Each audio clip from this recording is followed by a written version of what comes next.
Hi class, I'm Sarah Murrell and I'm going to share with you a bit of my experience observing the reference desk at a university law library in one aspect where the reference function varies from standard practice.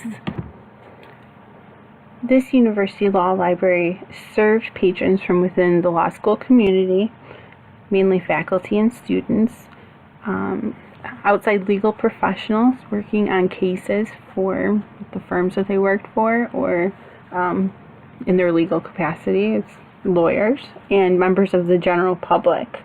The director told me that there's no county law library that serves this area, so they function in that capacity as well as serving the law school community.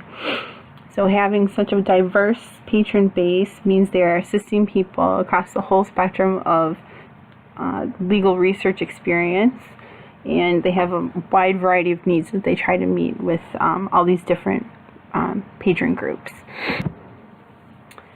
The most challenging are the members of the general public. Many are conducting research to handle their own legal issues and represent themselves. Most are not familiar with the law or how to conduct legal research. As we've learned this semester, the way the items are cataloged is different. If you're unfamiliar, the legal definitions for things is often quite different than how we use it in normal vernacular, and just understanding how things are organized is just very different than how most of us are used to thinking. So it's not a straightforward process at all. Because of the law librarians at Library X all have their JDs and or the LLM degrees, they have to be cautious not to cross the line into the client-lawyer relationship.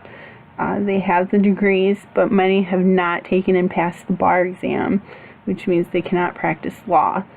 It is also against policy at probably most of the law libraries not to offer legal advice. That's not why they're there. They're there to provide access to the sources and provide search assistance as librarians, not as lawyers. It is against the law and considered unethical to practice the law if you're not a lawyer. So they have to be very careful in how they deal with patrons and their issues. Which leads me to the various restrictions. RUSA says that reference librarians should be welcoming and accommodating and work hard to find what the patron's looking for and what they need. In a legal environment, they have to be much more careful. The American Bar Association model rules of professional conduct say a lawyer shall not practice law in a jurisdiction in violation of the regulation of the legal profession in that jurisdiction or assist another in doing so. The American Association of Law Libraries says, "We acknowledge the limits on service imposed by our institutions and by the duty to avoid the unauthorized practice of law." So what is the unauthorized practice of law? This is generally considered explaining the meaning of terminology, offering synonyms to people to help them in their searches, straight out legal advice. You also can't locate sources for people on the patron's behalf, so they can't conduct the search and say this is what you need, here are the things you want, and this is a good source. They can't enter any sort of opinions like that into their methodology. So I'll illustrate that a little bit better in a minute. So for example, at Library X, a patron was looking for sources, information about the corporate veil. The librarian on duty took him physically to the location of the available print resources and showed them where they were so he could evaluate what was there and if that was sufficient. In this case, it wasn't, so they came back to the desk and the librarian took the terms that the patron gave her and diagrammed how to do the database search to look for electronic resources and articles. She couldn't give him alternative terms to use. She also couldn't offer her opinion on it. She had to ask closed questions about specific things to get additional information without interjecting herself in the process at all.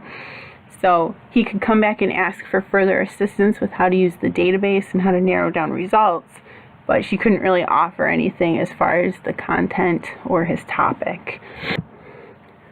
So my key takeaway, when I first started my observation, I was really sort of taken aback at how all these additional limitations that they faced, and how could they make all these limitations on the legal side of things jive with what the ALA and RUSA says about providing good service, and it seems counterintuitive. So my key takeaway from this experience is that while they do have all of these regulations that seem to put a damper on the way they can interact, they're still able to provide good service and assistance to those who come seeking it.